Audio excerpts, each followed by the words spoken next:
we had a great question presented to us in the recent days, and we're gonna focus on it today. How many grams of carbs should I have during a workout, before a workout, after a workout, to maximize my energy, to recover properly, and replenish glycogen stores, stored form of glucose or sugar in our muscles, which gives us energy for future workouts? Well, without further ado.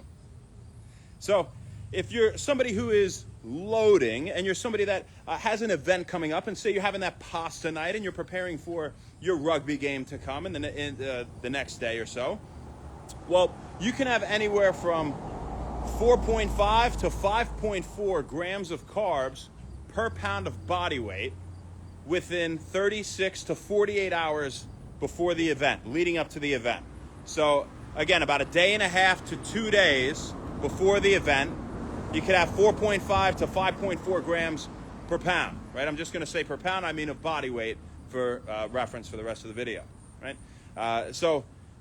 Say it's the morning of the event and you just want some energy, right? Well, within 4 hours leading up to the event, you can have anywhere from 0.5 to 1.8 grams per pound of body weight of carbs, all right? So 0.5 to 1.8 if it's that morning of the game and you're looking for some energy beforehand, right? Or before a workout, say. All right, so now during the event or during my exercise session, how much should I have? Well, if it's a 45-minute exercise session, typically, unless it's crazy high intensity, granted you had ample amounts of carbs leading up to it, you probably don't really need any additional carbs during, okay? So that's if it's, 45 minutes standard workout.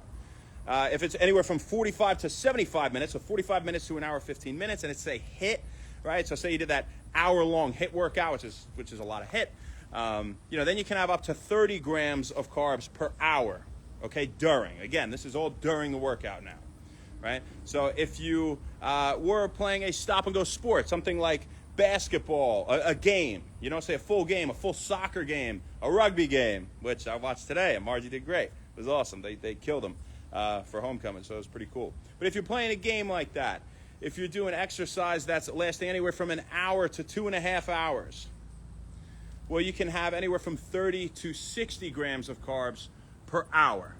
Okay, that should be sufficient to give you energy. You probably don't need any more than that. And to help replenish stores, kind of as we're going. But that should be sufficient. 30 to 60 grams an hour.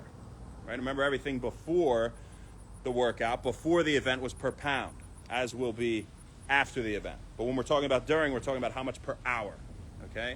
So anything that's lasting more than 2.5 hours, so this is some rigorous endurance type training, right? This is something where you're training for a marathon, you're training for a triathlon, an Ironman, right? You're doing something that's lasting more than 2.5 hours. You can have up to 90 grams in an hour, okay? So up to 90 grams per hour of the event. This is all during the event. So now, what do I want to have after the event to recover properly and replenish those glycogen stores?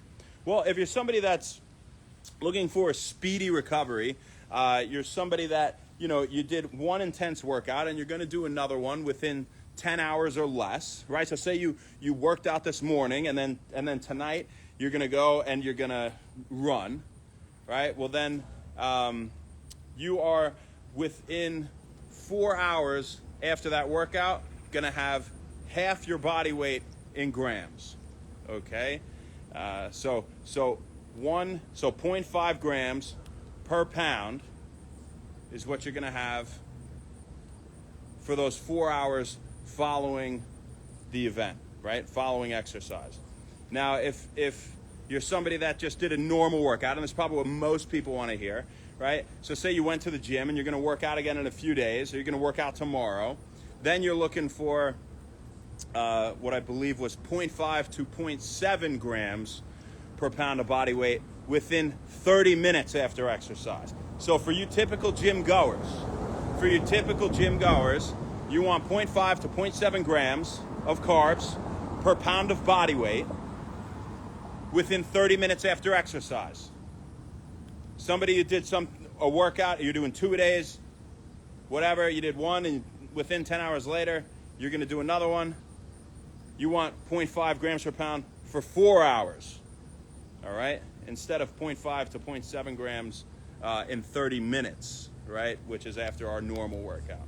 Now, thereafter, you can have your normal daily carbohydrate intake, all right? So that's what we got for you guys. A lot of numbers, a lot for me to remember today and a lot for you to remember, but, you know, I hope if you wrote it down, that's how I remember this stuff, by the way. I write it all down before I do this, and, you know, that's called the generation effect, when you write something down, you know, so I make sure I know it too. I talk to myself about it, but you know, generating information helps you to remember it a lot better. Just a fun fact. We did a day on that, you know, here at When Wellness. And so if you have goals, if you have anything that you want to accomplish, anything that you want to remember in studying, you know, you're better off writing it down. It will significantly increase the chances of that happening, right? So hope you guys had a great day. Now you know how many carbs to have before, during, or after an event, depending on what you're doing, right? So, so that's what we got for you guys. I'm thinking if I should tell you anything else. Oh yeah, there was one other thing I wanted to tell you. So now keep in mind, if you take something like creatine, you know, maybe you don't need quite as many carbs. And why is that? Well, creatine phosphate, right? So, you know, call that has a phosphate to donate to ADP to make more ATP. That's the universal stored form of energy in the body, right? So you think energy, you think ATP in the human body. And so we can generate that in many ways. We could generate that by breaking down sugar. We could generate that by breaking down fat or even amino acids if we run out of the other two, right? And so we can also use creatine to make ATP. And so your body will actually use that first, even before glucose. And that's called the phosphagen pathway, right? So if we take our 5 grams of creatine that we should be taking daily, pretty much all of us, unless we have, you know, kidney disease or something, then, you know, you're gonna go through that before you start delving into this glycogen. So maybe before you delve into your carbohydrate stores, right? So maybe you won't need as many carbs if you had something like that, and that's how people can, you know, you can kind of afford to be keto. Also, remember your body will produce carbohydrates internally, right? So it can also make carbs. So people who are keto and they have, you know, way less carbs than what we're talking about here.